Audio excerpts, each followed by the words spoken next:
I pulled into my driveway to find nothing but oil stains where my pride and joy belonged.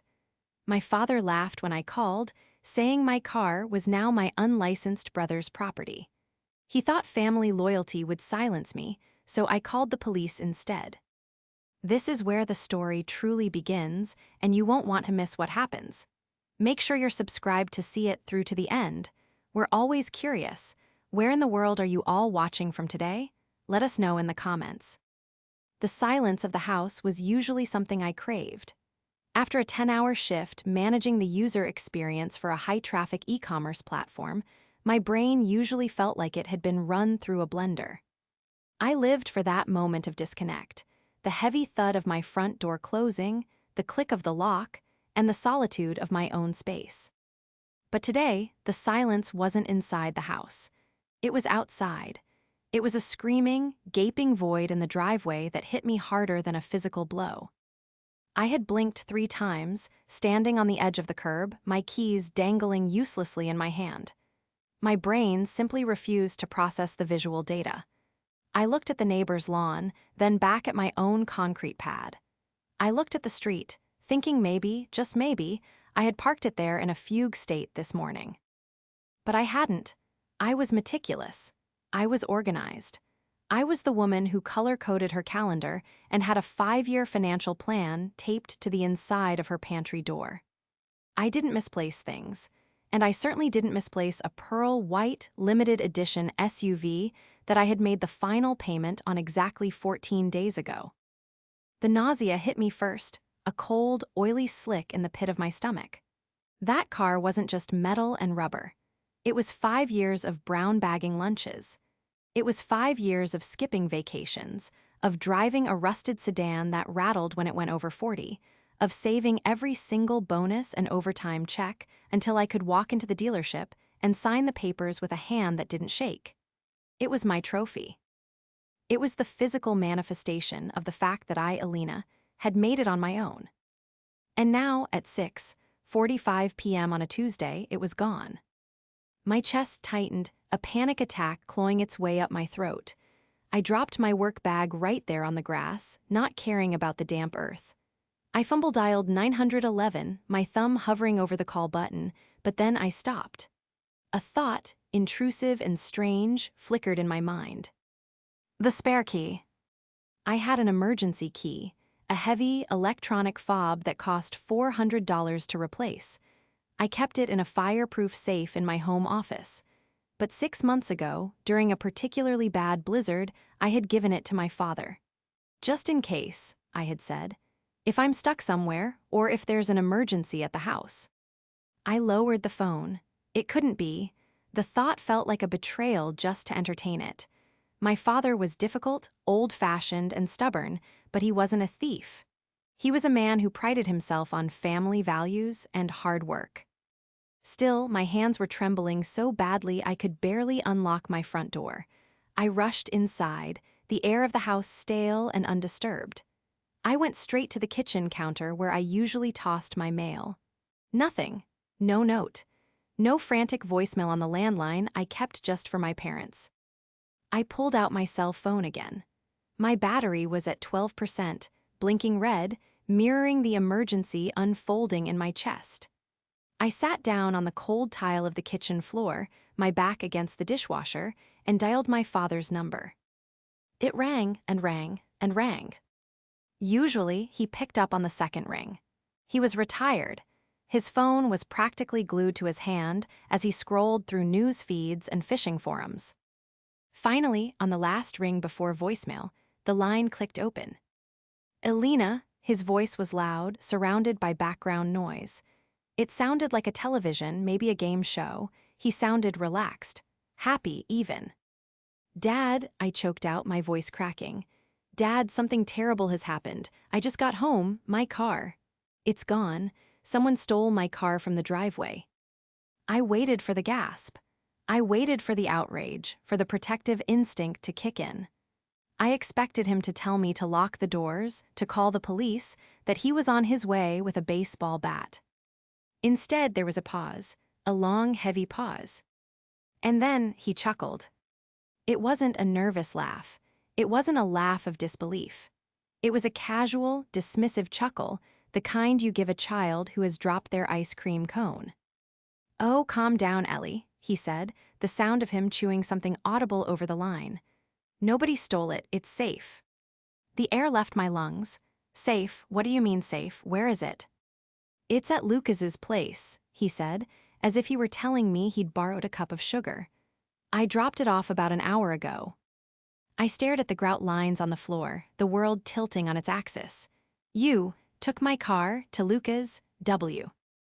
Hi, is his car broken?" "His car?" Dad scoffed. "Lucas doesn't have a car, you know that, and with the baby coming, he can't be taking the bus everywhere. It's undignified for a man with a family." "I don't understand," I whispered, the shock slowly hardening into something sharp and jagged. "When are you bringing it back?" "Bring it back?" He laughed again, louder this time. "Elena, you're not listening. I gave it to him. He needs a reliable vehicle for my grandson. You're a single woman living alone. You can take the train or get yourself a little compact thing. Lucas needs the space. We're a family and families help each other." The betrayal was worse than the diagnosis of a terminal illness. It was a deliberate, calculated amputation of my life, performed with a smile by the man who was supposed to protect me. For a solid 10 seconds, the only sound in the kitchen was the hum of the refrigerator and the shallow, jagged rhythm of my own breathing. My brain was trying to reject his words like a bad organ transplant. Gave it to him, as if it were an old sweater or a leftover casserole. "You gave it to him," I repeated, my voice barely audible. I stood up, my legs feeling like they were made of water, and gripped the edge of the granite countertop, another thing I had paid for myself to steady myself. "Dad, that is a $60,000 vehicle. I just paid it off 2 weeks ago. You can't just give it away." "Don't talk about money like that, it's unbecoming," he snapped, his tone shifting instantly from dismissive to authoritative. "This is about priorities. Lucas has a baby on the way. His girlfriend, what's her name? Jessica, she needs to get to appointments. What do you need an SUV for? Driving your groceries home?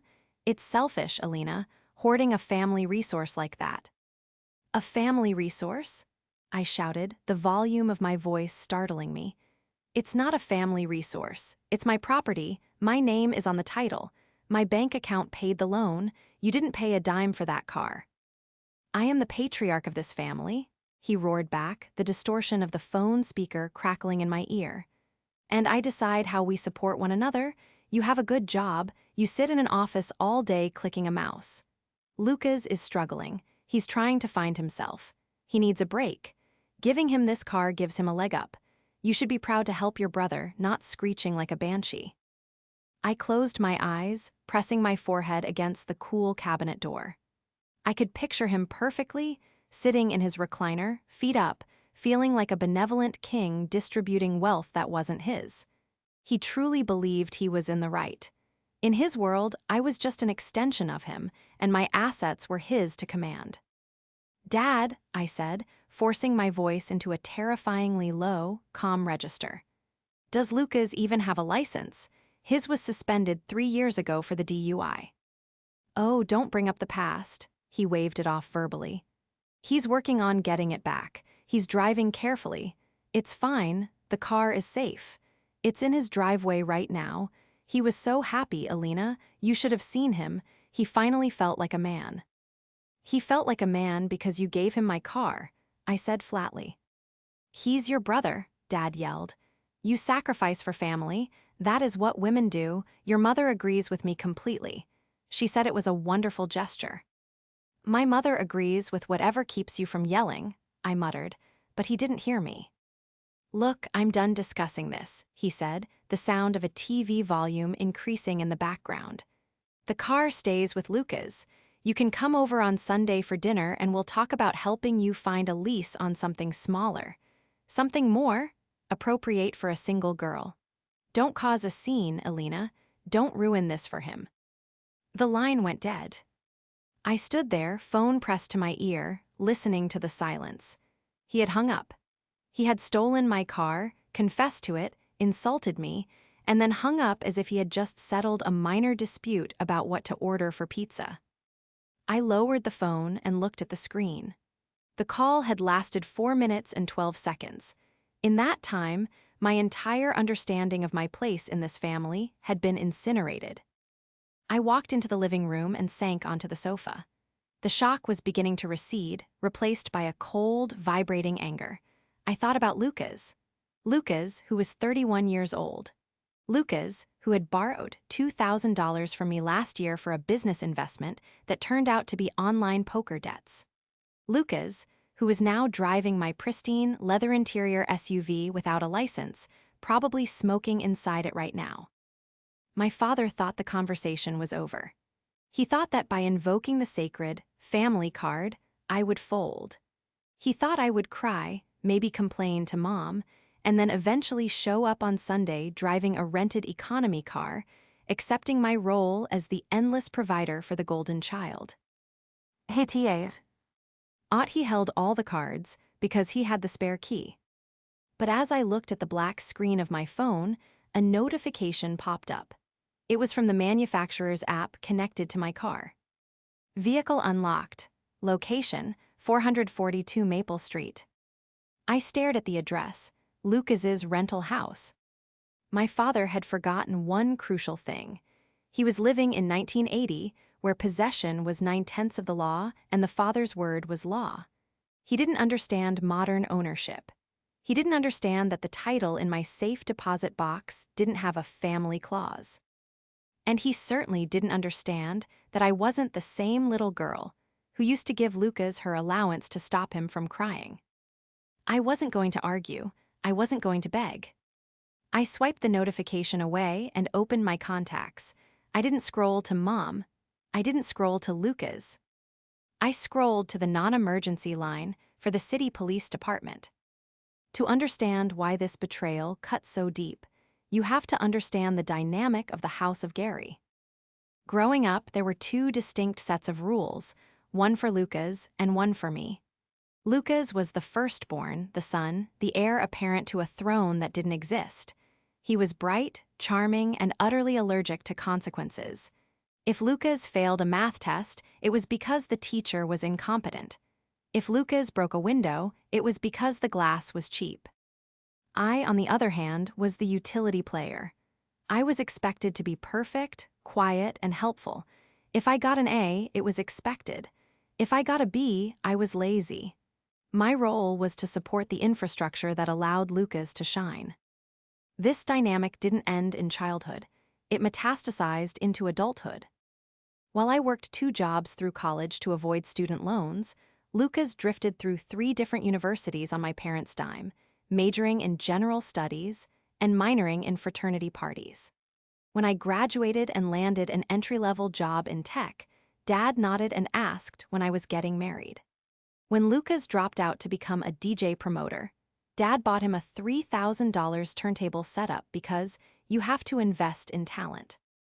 For the last 5 years, I had clawed my way up the corporate ladder. I specialized in UX design, user experience. My job was to anticipate problems and fix them before the user even knew they existed. I was good at it. I was meticulous, and I was well compensated. But I lived below my means. I lived in a modest townhouse. I wore simple clothes. My one indulgence, my one solitary symbol of success, was that car. It was a beast of a machine. A top-of-the-line SUV with heated seats, a panoramic sunroof, and an engine that purred like a jungle cat. I bought it because I wanted to feel safe. I wanted to feel powerful. Every time I gripped that leather steering wheel, I felt a surge of pride. I did this, the engine seemed to hum. Nobody gave this to me. And now Lucas had it. Lucas, the antagonist of my life story, though he would never see himself that way. He saw himself as a victim of circumstance, a genius waiting for the world to catch up. Currently, his circumstance was a girl named Jessica he'd met at a dive bar 4 months ago. She was pregnant. I had tried to be happy for them. I really had. I bought them a crib. I set up a savings account for the baby. But Lucas didn't want a crib, he wanted cash. He wanted shortcuts. And Dad was the ultimate enabler. Gary, my father, was a man who believed his masculinity was tied to his ability to control the women in his life. He was charming to strangers, the guy who bought the first round at the bar, but at home, he was a dictator. He had retired from a mid-level management job 5 years ago, and since then, his world had shrunk until his control over his children was the only thing he had left. He resented my success. I saw it in the way he sneered when I talked about a promotion. I saw it in the way he asked, "Who's the boss over there?" implying it couldn't possibly be me. He resented that I didn't need him. Lucas, however, needed him constantly. And Dad loved that. Dad loved being the savior. But since Dad was on a fixed pension and had blown most of his savings on bad investments and bailing Lucas out of previous jams, he couldn't afford to buy Lucas a new car for the baby. So he did the next best thing. He looked at his assets, and in his mind, I was an asset. I sat in my living room, the police dispatcher's voice ringing in my ear. 911, what is your emergency? I had dialed the emergency line after all. My hands were shaking too badly to navigate the automated menu of the non-emergency line, and truthfully, the more I thought about it, the more I realized this was an emergency. A $60,000 theft is a felony. I need to report a stolen vehicle, I said, my voice shockingly steady. It was taken from my driveway within the last 2 hours. Okay, ma'am, the dispatcher said, her tone professional and soothing. Do you have the license plate number? Yes, I said, reciting it from memory. It's a pearl white SUV. I have the VIN as well. And do you have any idea who might have taken it? She asked. This was the moment, the precipice. If I said no, I could play dumb. I could let the police find it, feign ignorance, and maybe spare the family the direct confrontation. But if I told the truth, if I named names, I was declaring war. I was burning the bridge to the ground and salting the earth. I thought about Dad's laugh. I thought about him saying, "You're single," as if my lack of a husband rendered my property communal. I thought about Lucas driving my car without a license, risking the lives of everyone on the road, entitled to the fruits of my labor just because he was born male. Ma'am, the dispatcher prompted, do you have any suspects? I took a deep breath. Yes, I said clearly. I know exactly who took it. My father stole it, and he gave it to my brother. The arrival of a police cruiser in a quiet suburban cul-de-sac is never a subtle event. It's a spectacle. I watched from my living room window as the blue and red lights washed over the perfectly manicured hedges of the neighbors across the street. The lights pulsed rhythmically, a silent siren announcing that the carefully curated facade of my life had officially cracked. I opened the door before the officer could knock. Officer Martinez was a tall man with a calm, weathered face and eyes that had seen enough domestic disputes to know exactly what he was walking into. He didn't look at the empty driveway. He looked at me. He saw the shaking hands I was trying to hide in my pockets and the tear tracks I had hastily wiped away. Ms. Alina Rossi, he asked, his voice a deep baritone that vibrated in the cool evening air. Yes, I said, stepping aside to let him into the foyer. Thank you for coming so quickly. We sat at my dining table. The juxtaposition was jarring. The pristine, modern table where I usually ate my solitary, peaceful dinners, now playing host to a uniform, a gun belt, and a notepad that would record the destruction of my family. The dispatcher said you wanted to report a vehicle stolen by a family member, Martinez said, clicking his pen. He didn't look judgmental, just factual. This is often a civil matter, Ms. Rossi, if there's any shared ownership or if permission was implied. It's not civil, I cut in, my voice sharper than I intended. I took a breath and placed a manila folder on the table. I had spent the 20 minutes waiting for him, gathering every scrap of documentation I had. This is the title. My name is the only one on it. This is the bill of sale. This is the loan payoff confirmation from the bank, dated 14 days ago. Martinez picked up the documents, scanning them with a practiced eye. And the suspect. My father, Gary Rossi, took the spare key from my safe, or rather, used a spare key I had entrusted to him for emergencies, to remove the vehicle from my property while I was at work. He then delivered it to my brother, Lucas Rossi, who is currently in possession of it. Martinez looked up, raising an eyebrow. You gave your father a key. For emergencies, I stressed, like a fire, or if I was hospitalized, not to gift my property to someone else. And you've revoked this permission. I spoke to him on the phone 30 minutes ago. I told him to return it. He refused. He stated he gave it to my brother. Martinez sighed, a heavy sound that signaled the shift from misunderstanding to crime. Okay, and your brother, does he have a driver's license? No, I said, the word landing heavy between us. It was suspended 3 years ago for a DUI. He has not reinstated it. Martinez stopped writing. He looked at me, his expression hardening. So, we have a stolen vehicle, being operated by an unlicensed driver who has a prior DUI record. Yes. Ms. Rossi, he said, leaning forward, his tone dropping to a serious, cautionary level. I need you to understand what happens next. If I put this out over the radio and we find him, this isn't a warning situation. This is a felony stop. Grand theft auto is a serious charge. Driving on a suspended license is an arrestable offense. Once this train leaves the station, you can't just call us and say, never mind, because your mom calls you crying. The district attorney picks it up. Are you prepared for that? My stomach twisted. I thought about Sunday dinners. I thought about the baby Lucas was expecting. I thought about the look on my mother's face when she realized what I'd done. Then I thought about my father's laugh. You're single, the dismissal, the absolute erasure of my personhood in favor of my brother's comfort. I looked Martinez in the eye. I want my car back, and I want to file the report. They stole from me. Understood, Martinez said. He stood up. Do you have any way to track the vehicle? Yes, I said, pulling out my phone. My hands were steady now. The decision had been made. The manufacturer has an app. It has real-time GPS. I opened the app. The map loaded, a blue dot pulsating on the screen. I expected to see it at Lucas's rental house, parked and stationary as my father had claimed. But the dot wasn't at the house. It was moving. He's not at home, I said, a fresh wave of anger heating my blood. He's on Route 9. He's doing 70 miles an hour. Martinez looked at the screen over my shoulder. That's the highway. Where is he going?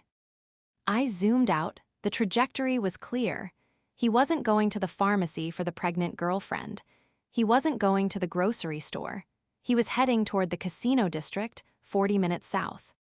He's joyriding, I whispered, the realization making me feel sick and vindicated all at once. My father said he needed it for the baby. He's going to the casino. Can you track him continuously? Martinez asked, already reaching for his radio. Yes. Okay, grab your coat, Ms. Rossi. We usually don't do this, but if you can update us on his location in real time, it's safer than a high-speed pursuit. I'm going to have you follow in your own vehicle. Oh, wait. I don't have a vehicle, I reminded him. He has it. Right, Martinez said. Okay, you ride with me. We need to ID the vehicle positively before we initiate a stop. The back of a police cruiser is hard plastic and smells faintly of antiseptic and old sweat. I sat in the front passenger seat, a concession Martinez made since I wasn't a suspect, but the cage separating us from the back was a stark reminder of where my brother was likely heading. He's exiting the highway, I said, my eyes glued to the phone screen. Turning onto River Road. There's a gas station and a liquor store there.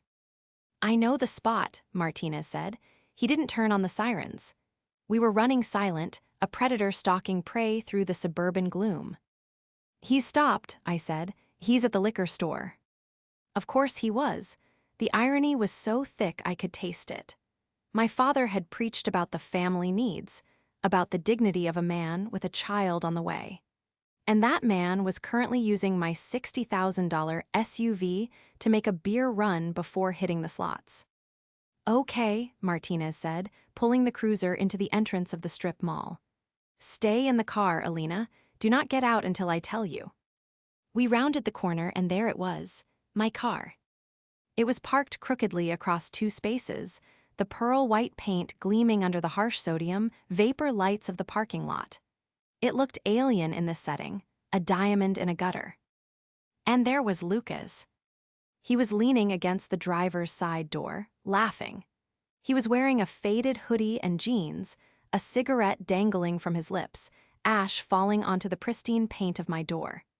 He was talking to a guy I didn't recognize, pointing at the rims, gesturing grandly as if he were the king of the world. My father wasn't there. Lucas was alone with his friend. Martinez hit the lights. The sudden burst of red and blue shattered the casual atmosphere of the parking lot.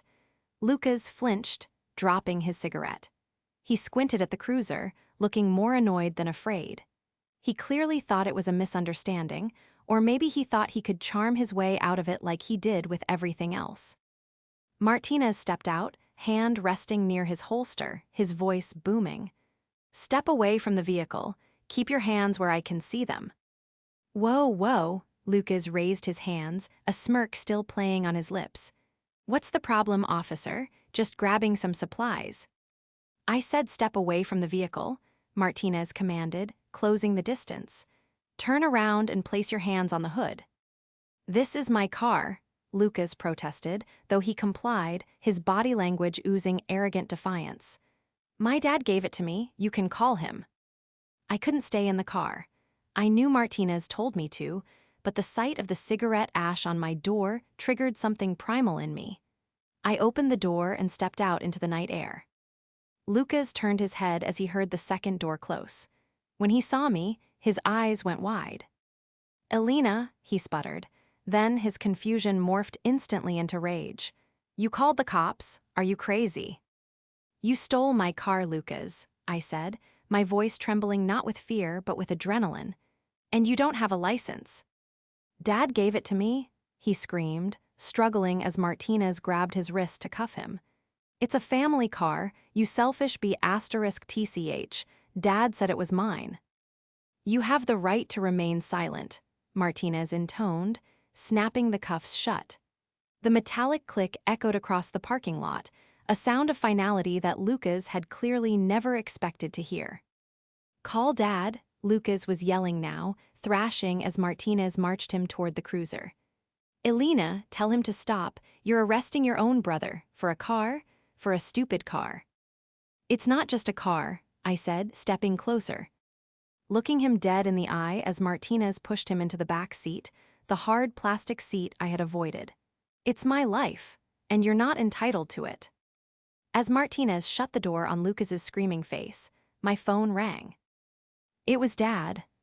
He must have been trying to reach Lucas and gotten no answer, or maybe Lucas had managed to text him before the cuffs went on. I answered, putting it on speaker so Martinez, who was walking back to me, could hear. "Alina," Dad's voice was a roar. "I'm calling Lucas and he's not picking up. I checked the app. Why is the car at a liquor store? I told him to go straight home." "Lucas can't come to the phone right now, Dad," I said, watching my brother kick the window of the police car. Why? Are you with him?" "I'm with the police," I said calmly. "Lucas has just been arrested for grand theft auto and driving with a suspended license. The car is being impounded." There was a silence on the other end, so profound it felt like the line had been cut. Then, a sound I had never heard from my father, a sound of pure, unadulterated panic mixed with fury. You did what?" he whispered. "You arrested your brother, your pregnant brother." "I reported my car stolen," I corrected him. "You and Lucas did the rest." "Fix this," he screamed, his voice shredding. "Tell them it was a mistake. Tell them I gave him permission. If you don't fix this right now, Alina, so help me God, you are no daughter of mine. I will disown you. I will throw you out of the family." I looked at Officer Martinez. He was watching me, waiting to see if I would fold. This was the dynamic my father relied on, the threat of exile, the fear of being an orphan. "You can't disown me, Dad," I said, my voice icy and clear. Because I'm the only one with any assets left to own. And as for the car, it's going to the police impound. If you want to bail Lucas out, I suggest you sell your boat, because I'm not paying for it. I hung up. Officer, I said, turning to Martinez, can I please retrieve my spare key from his pocket before you take him away? The adrenaline crash that followed the arrest was brutal. I didn't get my car back that night, because it was evidence in a felony theft, and because the driver was unlicensed, it had to be towed to the impound lot. I had to pay an Uber to take me home to my empty driveway.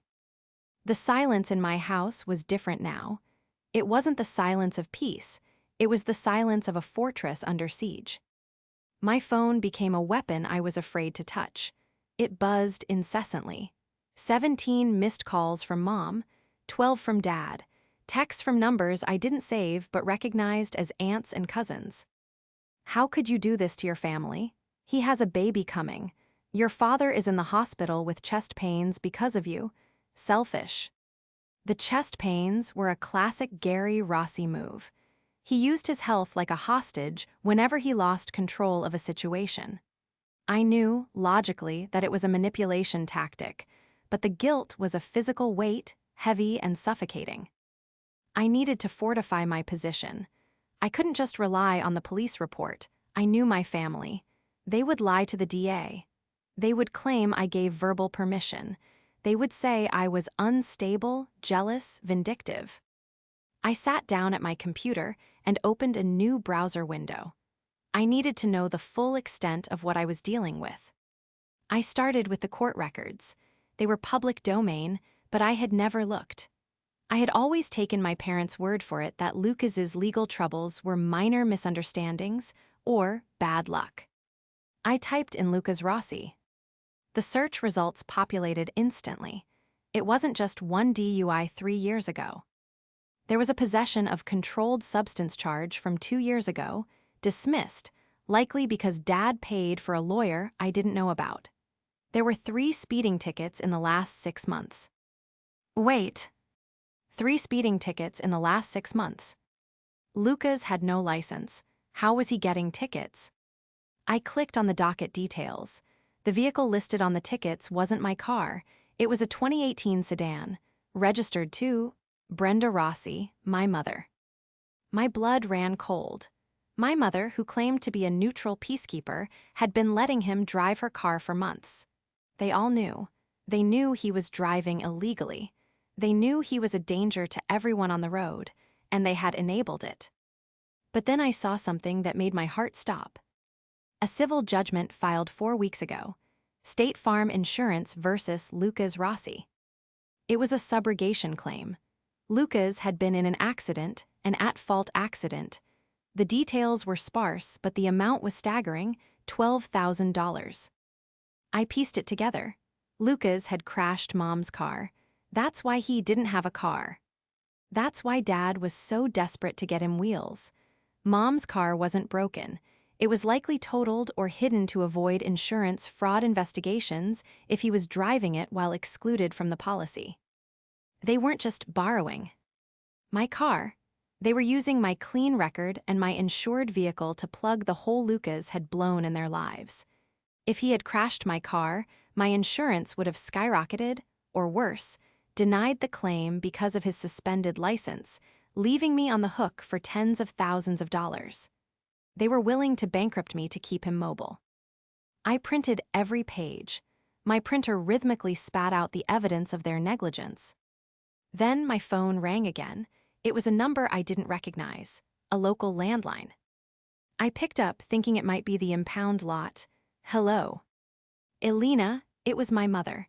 Her voice was small, trembling, but there was a hardness underneath it I rarely heard. Your father is beside himself. He's taking nitroglycerin. If he's having a heart attack, call 911, Mom, I said, my voice flat. Don't call me. How can you be so cold? She wept. Lucas is in a cell. He's terrified. He called us. He said the police are talking about intent to permanently deprive. He could go to prison, Elena. He should have thought about that before he took my car to a liquor store while driving on a suspended license, I said. He was just blowing off steam, the pressure of the baby. Mom, stop, I cut her off. I know about the accident. The silence on the line was instantaneous. The weeping stopped. I saw the court records, I continued, pressing my advantage. I know he totaled your car last month. I know State Farm is suing him. Did you tell Dad to give him my car because you guys couldn't afford to replace yours?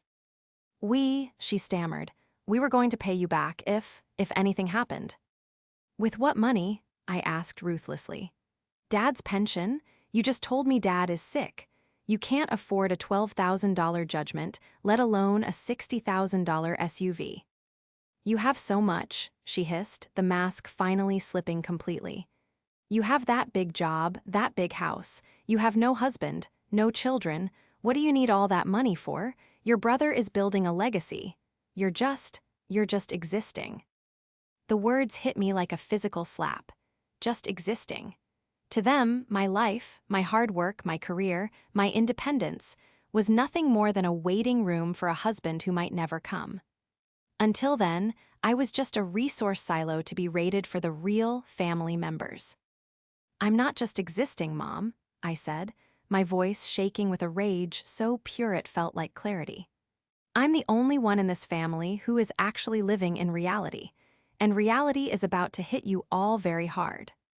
Drop the charges, she demanded. If you don't drop them by tomorrow morning, don't bother coming to Christmas. Don't bother coming to anything. You'll be dead to us. I can't drop the charges, Mom, I said. The district attorney picks them up. It's out of my hands, but honestly, even if I could, I wouldn't. I hung up before she could reply. I sat in the dark, the stack of court documents in front of me. I had the leverage. I had the truth. But I knew this wasn't over.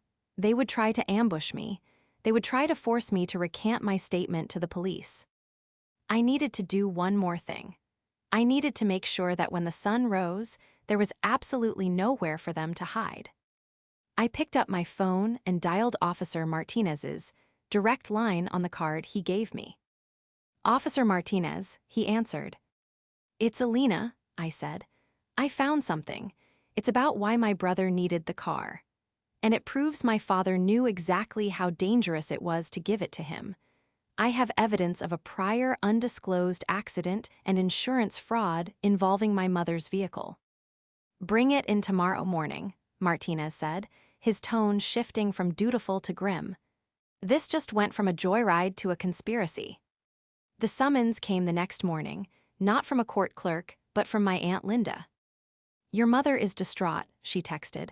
Family meeting. 6:00 p.m. Dad's house. Be there or don't bother calling yourself a Rossi. It was a trap. I knew it was a trap. They were gathering the tribunal, the extended family of aunts, uncles, and cousins who had spent decades drinking the Kool-Aid of my father's benevolent patriarch act. They wanted to stage an intervention. They wanted to surround me, shame me, and bully me into dropping the charges before the arraignment on Monday. I spent the afternoon preparing. I didn't go to work. I took a personal day to finalize my case. I went to the bank. I stopped by the precinct to get a copy of the preliminary incident report from Officer Martinez. And finally, I stopped at a copy shop and made 5 bound dossiers. When I pulled up to my parents' house, in a rental car, a nondescript gray sedan that felt miserably small, the driveway was full.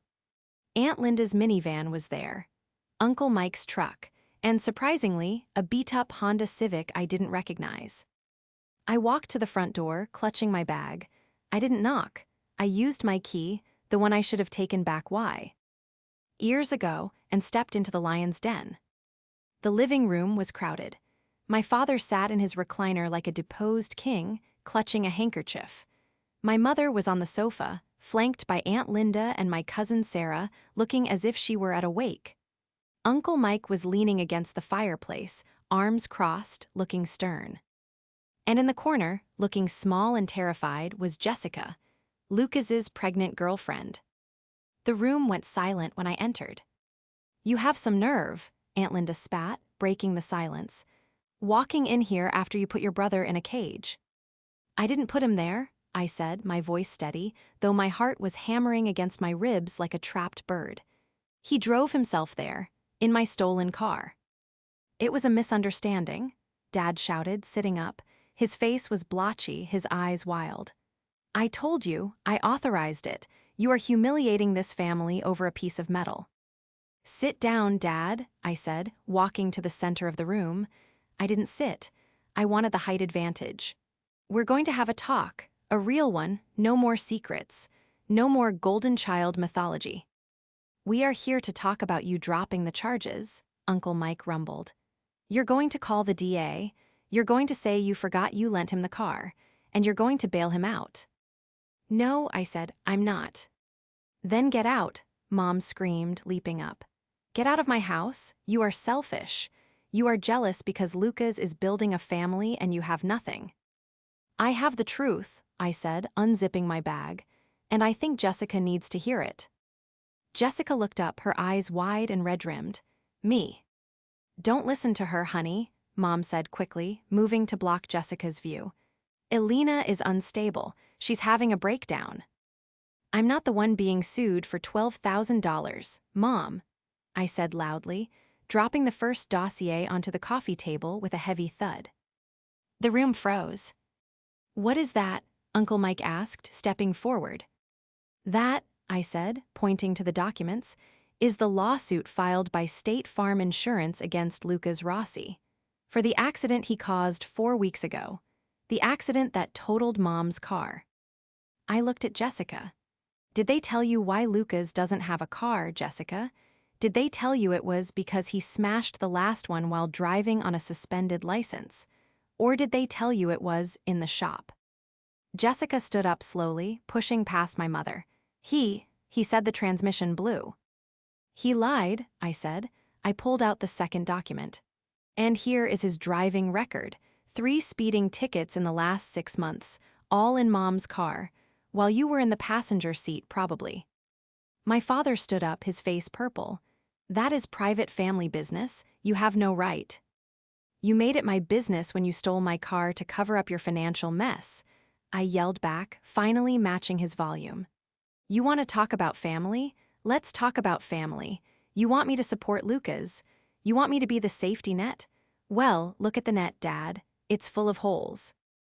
I turned to the extended family. Aunt Linda looked confused.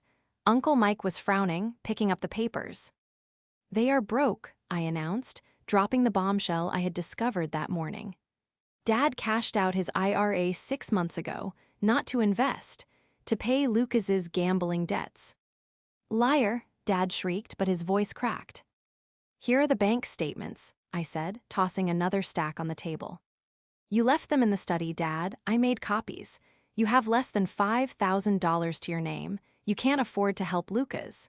You can't afford the baby. That's why you took my car. You were going to let Lucas drive it, and when he inevitably crashed it or got it impounded, you were going to guilt me into eating the cost because family helps family." The silence now was heavy, suffocating. Uncle Mike was reading the bank statements, his face paling. He looked at my father. "Gary, is this true? You borrowed $4,000 from me last month for home repairs. Did that go to Lucas?" Dad didn't answer. He slumped back into his chair, looking suddenly very old and very small. I turned to Jessica. She was trembling, holding her stomach. "Jessica," I said, my voice softening, "they are using you. They are using the baby. They see that child as a leverage point to get money from me, from Mike, from anyone they can guilt trip. Lucas went to the casino last night. He wasn't getting supplies.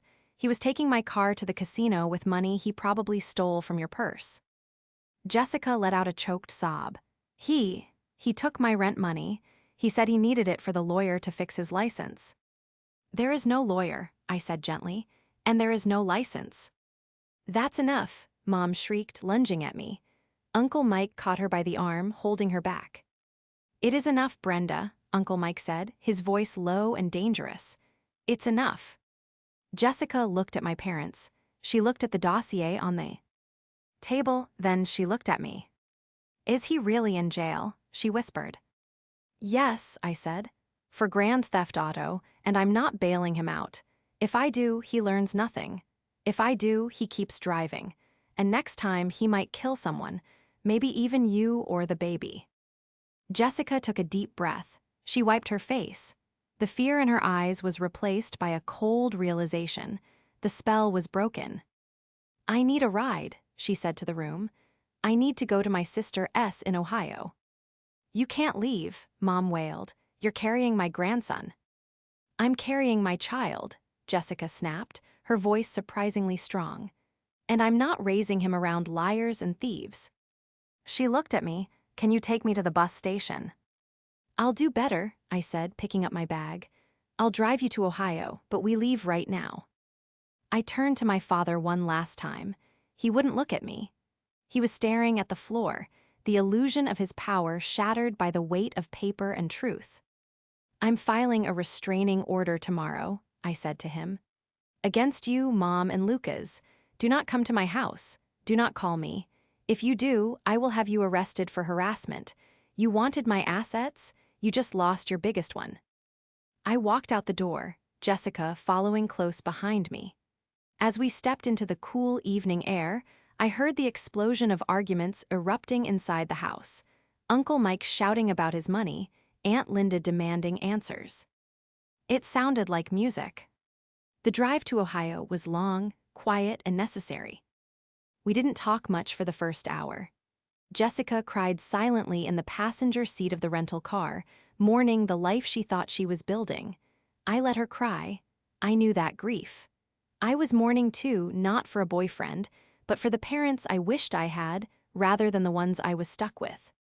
Somewhere around the state line, she spoke. Thank you, she said, her voice hoarse. For telling me, I knew something was wrong, but I wanted to believe him. We all did, I said. It's designed that way. The system only works if we all play our parts. I just stopped playing mine. I dropped her off at her sister's house at 2:00 a.m. Her sister, a fierce-looking woman in pajamas, hugged me on the porch. You saved her life, she whispered, if he had been driving her around. Take care of the baby, I said. And make sure Lucas's name isn't on the birth certificate until he proves he's a father, not a dependent. I drove back alone. The exhaustion was deep, settling into my bones, but my mind was crystal clear. The next few weeks were a blur of legal bureaucracy, but for the first time in my life, I navigated it without fear. Officer Martinez was true to his word.